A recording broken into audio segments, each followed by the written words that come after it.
in the dusty, sun-scorched village of Musahari, Bihar, a place where silence settles over cracked earth and children play barefoot on broken streets. Something deeply unsettling stirred in the year 2006. Not from a hardened criminal or a shadowy stranger, but from an 8-year-old boy named Amarjeet Sada. He looked like any other child in the village. Thin limbs, unkempt hair, wide brown eyes that gave nothing away.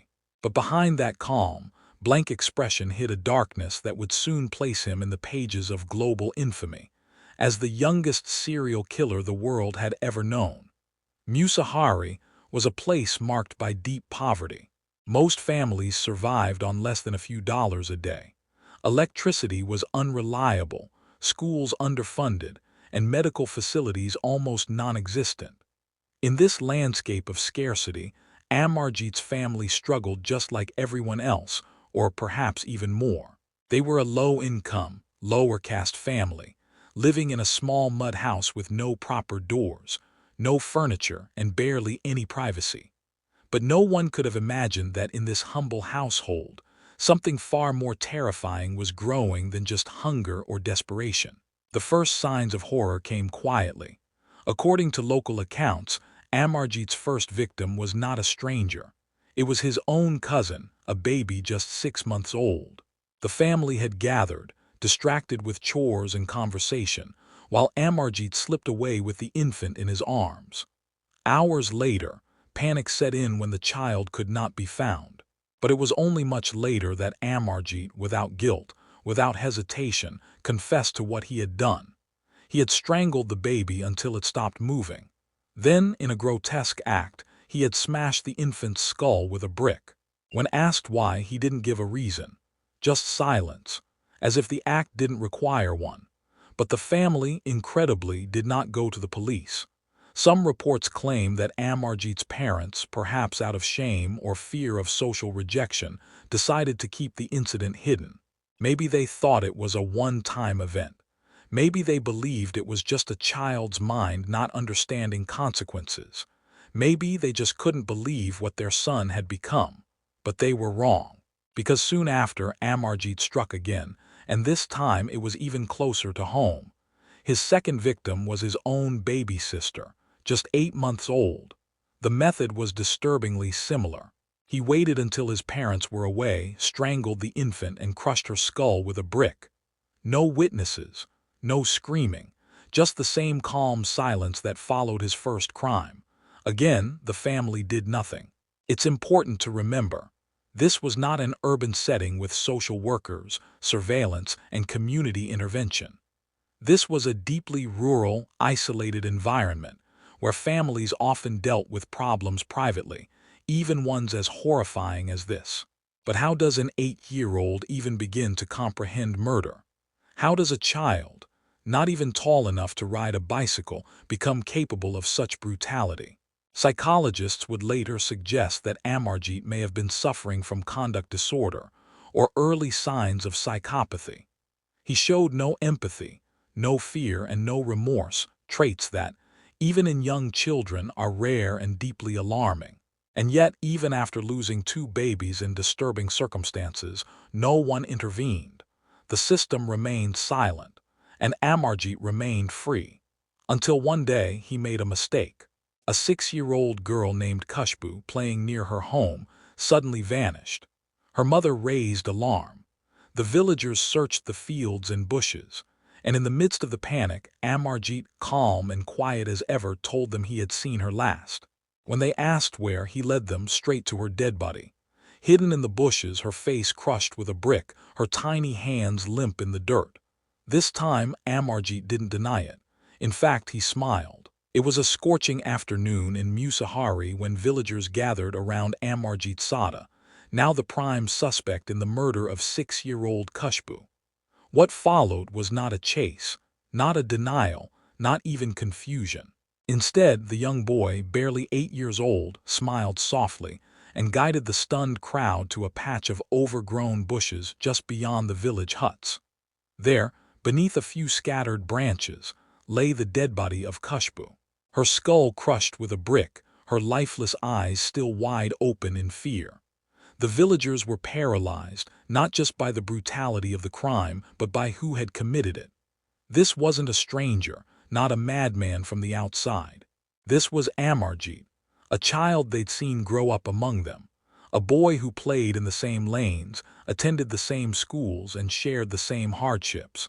As whispers turned into shock and shock into anger, someone called the police.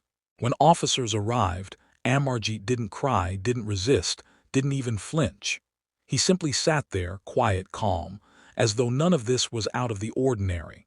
One officer who interrogated him later said, he recounted the events like he was describing his school homework, cold, unbothered, as if he was explaining how he brushed his teeth. In custody, Amarjeet quickly confessed, not just to Khushbu's murder, but also to the earlier killings of his cousin and his baby sister. He told the officers how he had taken the children, how he had strangled them, and how he had crushed their skulls with bricks. The details were horrifying, but what made them worse was Amarjeet's complete lack of remorse. He smiled through most of the interrogation. His expressions didn't flicker. He wasn't nervous. If anything, he seemed proud, like a child showing off a drawing he made. News of Amarjeet's arrest spread quickly, first through local media, and then to national and even international outlets. Headlines screamed, "India's youngest serial killer arrested at age 8. Killer kid confesses without regret.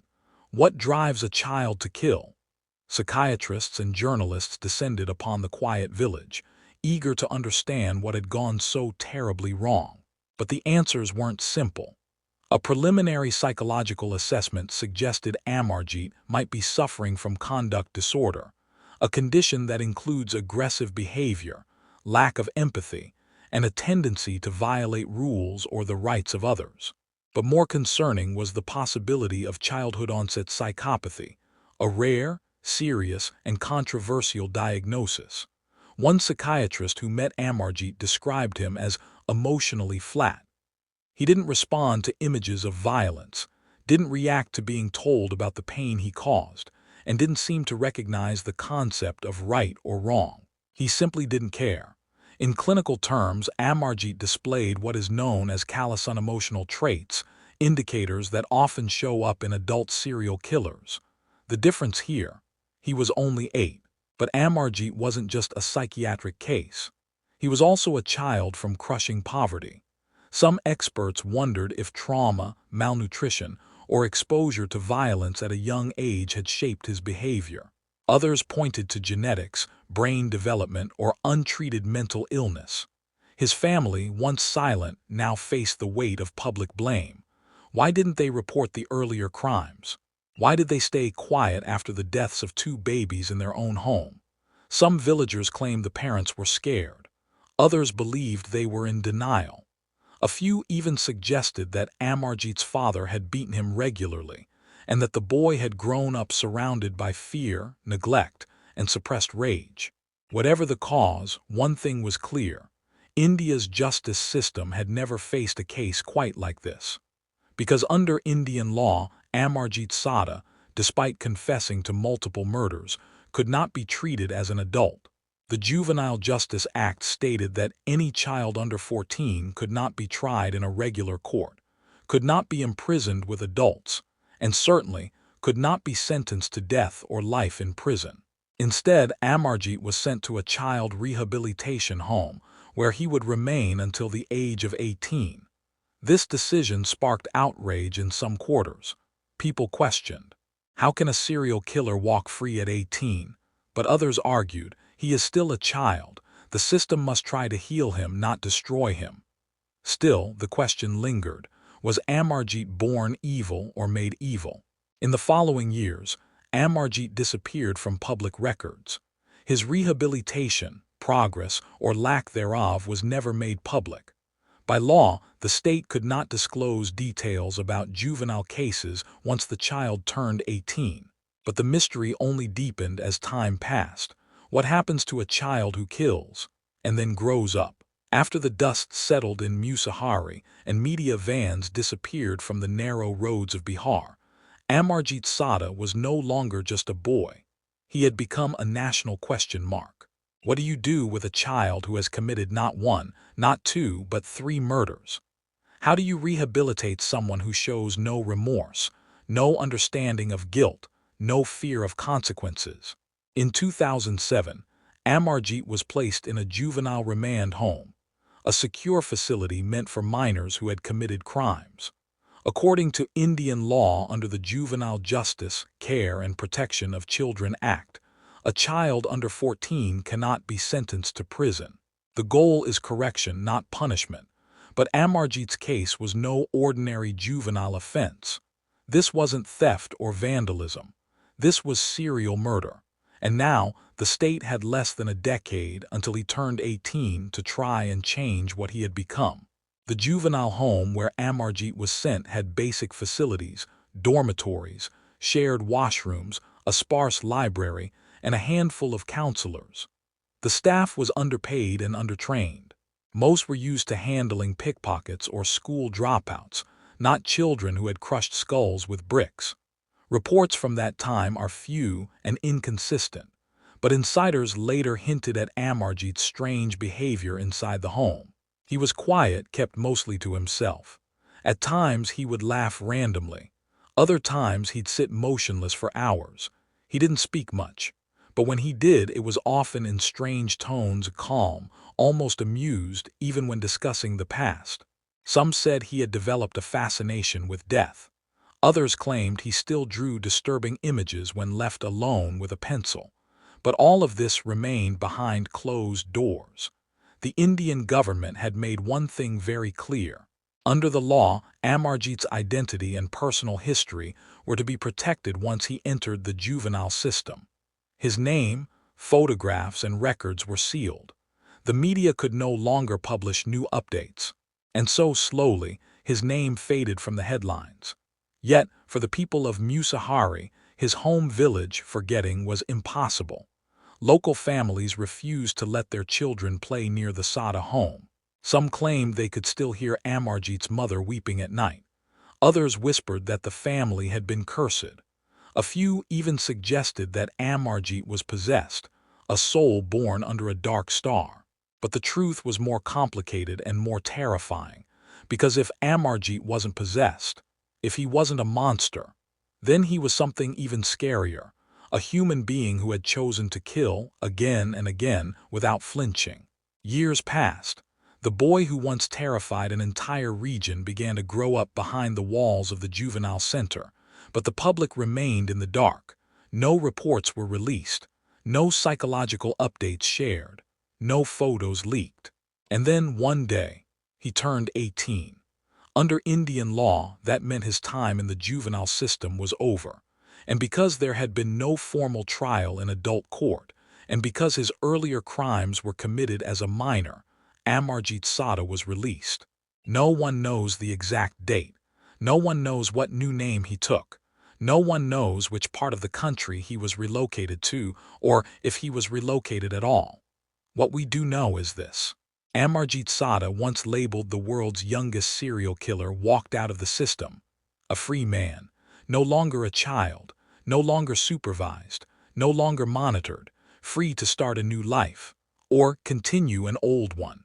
The public reaction when this news eventually trickled out was swift and emotional. How can a serial killer be released just because he was young? He never showed remorse. What if he kills again? Why was he protected while the victims were forgotten? But the law remained the law. And in India, as in many parts of the world, children are not held criminally liable the same way adults are, even if their crimes are unspeakable. What made Amarjeet's case so unique wasn't just the murders. It was the silence that followed. No documentaries, no court transcripts, no closure. Just a boy who vanished into adulthood and a system that could do nothing more. By 2023, Amarjeet would be around 24 years old. Somewhere out there, maybe in Bihar, maybe in another state, maybe under a new identity, the boy who once crushed skulls with bricks may be walking the same streets as you or me. But we don't know. And maybe that's the scariest part of all. The case of Amarjeet Sada remains one of the most disturbing, chilling, and emotionally complex true crime stories in modern India. But beyond the gruesome murders, beyond the mystery of where he is today, lies a deeper, more uncomfortable question. Can a child truly be a monster? It's tempting to look at Amarjeet and say yes. After all, the facts are hard to ignore. At just 8 years old, he killed not once, not twice, but 3 times. And each time the pattern was the same. He lured, he strangled, he used bricks to crush skulls, and he showed no sign of guilt. But psychology tells us that children, even deeply disturbed ones, are not born with a fixed identity. Their brains are still developing. Their sense of right and wrong is shaped by what they experience. Their capacity for empathy is built over time. So what happened in Amarjeet's early life that may have led him down such a dark path? Some experts believe Amarjeet's environment played a massive role. Growing up in poverty, possibly facing abuse, neglect, and malnourishment, it's possible that his emotional and moral development was stunted before it ever had a chance to grow. If he did suffer from conduct disorder, as some psychologists suspected, it likely went untreated, unnoticed, or was misunderstood. Child mental health in rural India is still a taboo subject. There are barely any resources, no counseling, no early intervention programs.